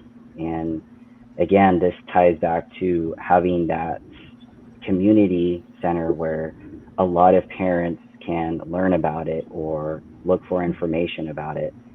And growing up for me, I didn't know a whole lot about transgender. If I knew so much, I would have made this change a long time ago. But I think that the more the youth explains it to their parents, the more they can understand it as well. The more information they can look, and with the internet and everything, anything is possible. They can look up anything and find answers. So, yeah, I think just that communication with the parents, understanding them, keeping an open mind.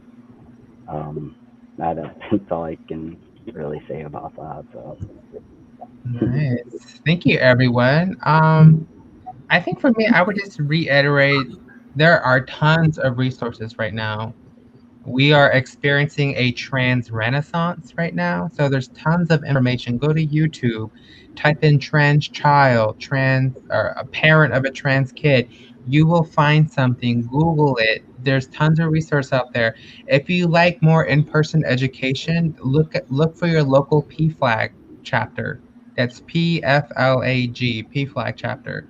They help with parents who have queer, trans, any child who falls underneath the LGBT spectrum. Reach out to them. I think for me, my main one is how to support your trans child. If you are a Native parent, I'm talking to all the Native parents out there. If you are a Native parent, keep your child immersed in your Native culture. I don't know how many times I've come across trans people who run away because A, the household wasn't supportive, and B, because it wasn't supportive, they didn't feel like it was a good place to stay. So that disconnection, that severance from their culture happened. It's sad, but it happens. As a parent, you can change that. You can change the course of your child's life. I'm very fortunate that my own mother was very accepting, and I still got to learn and speak the Navajo language, know my Navajo culture, because my mom loved me regardless. I'm very blessed. I'm very blessed that I have a mother like that. I'm very blessed that I have a parent like that. So as a Native parent, please, please love your child. Because the more your child feels loved and embraced and supported at home, they will do phenomenal stuff. They will do phenomenal stuff. I had so many queer friends in in undergrad and college that because they had a supportive Native parent, they were in AP courses. They were on the honors track. They did athletics. They did extra school curricular activities that made their parents so proud. If you love and support your child, just love and support your child. Your child will bloom naturally. They will bloom naturally. As a Native person, we want our child to keep learning our culture and our language. Please don't rob that from them. So I think with that, we are going to end our panel unless our panelists will have anything else lasting to say to the audience. Any parting words? Well, those questions that we. Oh, go ahead. Go ahead, Jilly. Okay, yeah, sure. This is Jaylene speaking.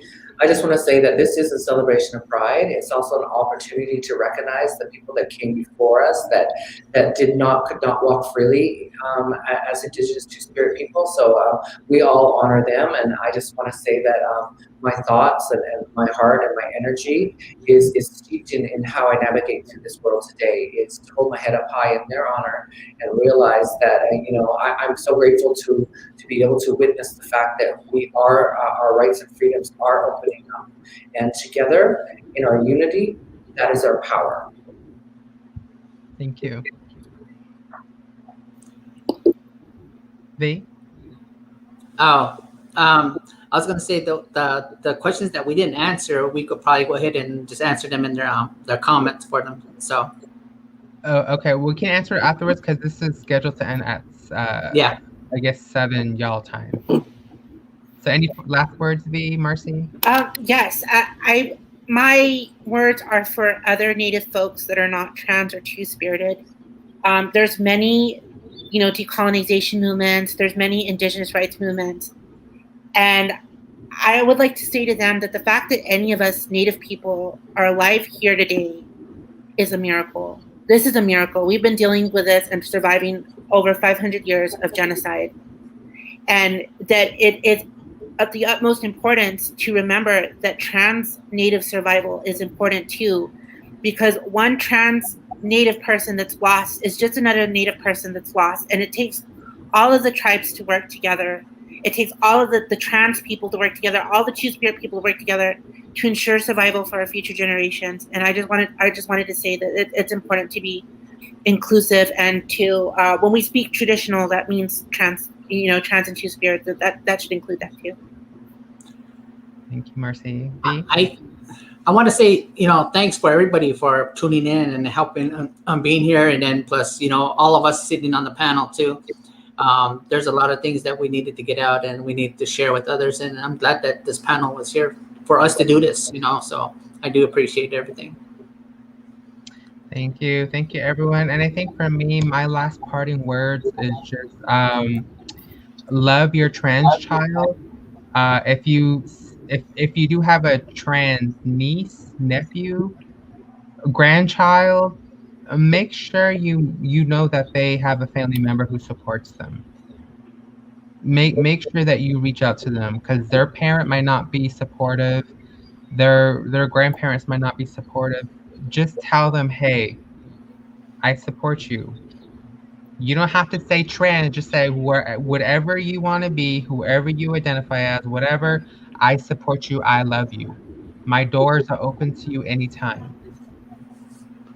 I guarantee you that will drastically prevent a Two-Spirit and trans youth from running away or committing suicide if they know they have someone to go to. Antonio, right now we're just saying any last words that you would say to the audience, any parting words. Yeah, I just want to say, this panel is really interesting. It made me think a lot about a lot of situations and things that a lot of people need to think about and look into. This group, this community, it's never been recognized a lot lately, especially in our tribe. And, getting the word out of what a two-spirited person is something that I think a lot of the youth and a lot of people who are still in the closet, that's something that they need to learn as well. That way they can feel more comfortable and confident in who they are. And also, just for the youth out there, just you can't be afraid to be who you are. And, there's a lot of people out there who are exactly the same, going through the same situations. They are afraid, they're scared, they don't know what to do or how to say it. And, main thing is you just got to really love yourself and be true to who you are inside, whether you're a guy feeling like a girl inside, a girl feeling like a guy inside. It's, there's nothing wrong with feeling how you should feel. And I really hope that all Native American governments can look into the LGBTQ plus community centers. I think that will be a huge win for our community. And not only that, but it would help get a lot of the word out, and it would help prevent, runaways, suicides, just, kind of the community going into like drugs or alcohol or anything like that. So, again, this panel is really interesting. I learned some things as well. So, but I appreciate everything and everything that we talked about and brought up. So. Perfect. Well, thank you, everyone. With that, I will bid you all adieu. Panelists, you can feel free to leave. Give some information afterwards. So I want to again thank the panelists for coming. If you can, in the comments, thank the panelists. If you can send Diné Pride private message or comments thanking them for putting on this show and how fabulous that's been. Last remarks I want to say is that this Sunday is National Transgender HIV Testing Day. It's an annual event that happens every April 18th, in which encourages trans folks to get tested for HIV, know their status. If you've fallen out of care, if you are living with HIV, to get back in care. And also, if you aren't living with HIV or if you're HIV negative, to talk to your doctor about PrEP, because PrEP is an amazing medication that will help you in contracting HIV or even transmitting HIV. So some places that you can get tested at if you do live in the Southwest region of the United States, you can go to First Nations Community Health Source in Albuquerque, New Mexico to get tested. You can also go to Tehatui in Fort Defiance, Arizona, near Window Rock. If you are a Native person, you have access to the Indian Health Service or IHS. They also do HIV testing there. You can also go to the Transgender Resource Center in Albuquerque, New Mexico. You can also go to the University of New Mexico Truman Health Center. You can also go to Northern Navajo Medical Center in Shiprock, New Mexico. And you can also go to Southwest Center in Phoenix, Arizona. So please, if you are trans, Two-Spirit, or if you know anyone who is trans, Indigenous, and Two-Spirit, please encourage them to get tested. Encourage your other trans sisters and brothers to get tested if you are trans identified yourself. Lastly, I also want to give a shout out to the Diné Pride. They have a scholarship for high schoolers.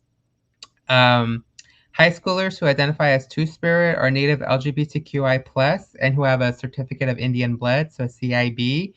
This is a very important resource that I feel like a lot of soon-to-be college students will greatly benefit from. As someone who's graduated from undergrad and gone through this whole process, money will definitely help. Money will definitely help. We don't need any more starving Native college students. Let's end that. So please check out the Diné Pride website at NavajoNation, I believe, .org, NavajoNationPride.org. And also, please, Diné Pride is scheduled to have their events from June 14th through the 20th. This will be online events as well as a drive-in parade and variety shows that will be hosted in Window Rock, Arizona. Once again, Diné Pride will be scheduled from June 14th through the 20th. If you want any more information, please visit NavajoNationPride.org. And if you have any other questions, comments, concerns, please comment. Please reach out to Diné Pride on their Facebook, Instagram, or you can directly email them. And thank them what a wonderful job they did today, and also the wonderful job that they do every other day. And thank you very much, everyone, for joining us. I will be signing out. Once again, my name is Yue, and I will see everyone later. Hagone.